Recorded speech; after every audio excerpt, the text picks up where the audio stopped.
saya kira semua telah mendapat gambaran penuh lah kepada keseluruhan bagaimana pembangunan Smart Melaka Blueprint ini. Dan untuk pengetahuan tuan dan puan, Smart Melaka ni adalah satu symbolic action di bawah flagship 7 pendidikan dan teknologi, yang mana ia menekankan inisiatif pintar dan pemekasaan data sebagai tunjang utama dalam meningkatkan khidmatan digital di Melaka. Next. Dan Blueprint Melaka ini sebenarnya akan digunakan untuk menangani isu dan cabaran perbandaran pesat, yang mana ia selaras dengan agenda nasional dan global, dan juga ia pakai trend pembangunan global baharu bagi menggalakkan ekonomi digital dan seterusnya meletakkan Bandar Melaka setanding dengan bandar-bandar lain di peringkat global. Next.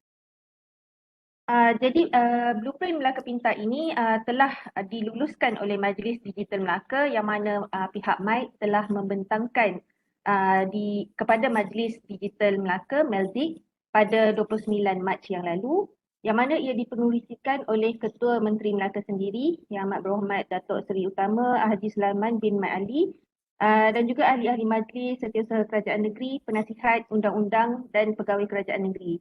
Jadi antara perkara penting yang dibentangkan adalah untuk menstrukturkan tadbir urus di peringkat negeri selari dengan agenda pintar, dan juga menubuhkan Jawatan Kuasa Pelaksanaan Melaka SMIC dan juga Jawatan Kuasa Penilaian Projek PEC, dan juga sebagai pelancaran blueprint dan pelaksanaan 4 pemacu perubahan, game changer, dan juga 22 projek jangka masa pendek quick win. Seterusnya, dalam pembangunan Melaka Pintar ini, kita telah mengadakan sesi libat urus sepanjang Jun 2021 hingga Februari 2022, yang mana 3 bengkel pembangunan projek telah dijalankan dan juga melalui 30 perbincangan fokus perkumpulan, di mana sebanyak 72 organisasi dan 508 peserta daripada agensi kerajaan dan swasta, NGO, akademia dan industri yang terlibat dari persekutuan dan juga negeri.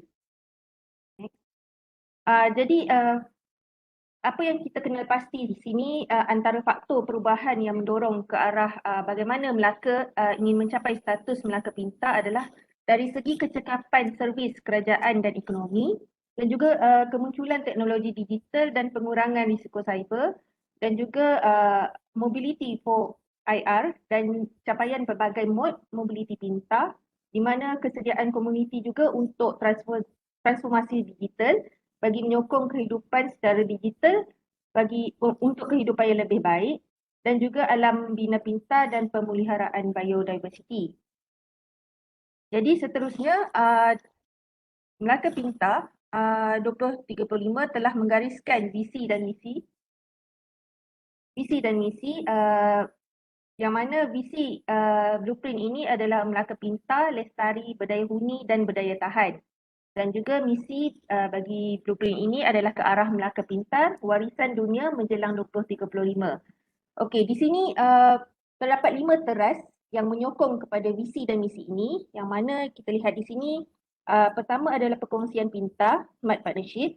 Kemudian ekonomi ekosistem digital pintar, iaitu smart digital ecosystem. Dan kemudiannya pendekatan berpusatkan rakyat, people-centric approach, dan membangunkan modal insan, human capital development, dan akhirnya pembangunan teknologi dan adaptasi, iaitu development and adoption of technology. Jadi kelima-lima teras ini telah diperhalusi dalam 7 komponen Melaka Pintar, seperti mana yang telah digariskan dalam Malaysia Smart City Framework. Dan itu adalah kerajaan pintar, ekonomi pintar, infrastruktur digital pintar, mobility pintar, komuniti pintar, kehidupan pintar, dan juga persekitaran pintar. Dan kesemua komponen ini telah kita gariskan 20 strategi, 78 pelan tindakan, dan juga kita telah di dalam blueprint ini kita telah menggariskan 22 projek quick win, iaitu projek jangka masa pendek, dan juga 4 game changer yang kita dapati akan memberi impak mengubah landscape Melaka dalam masa yang panjang.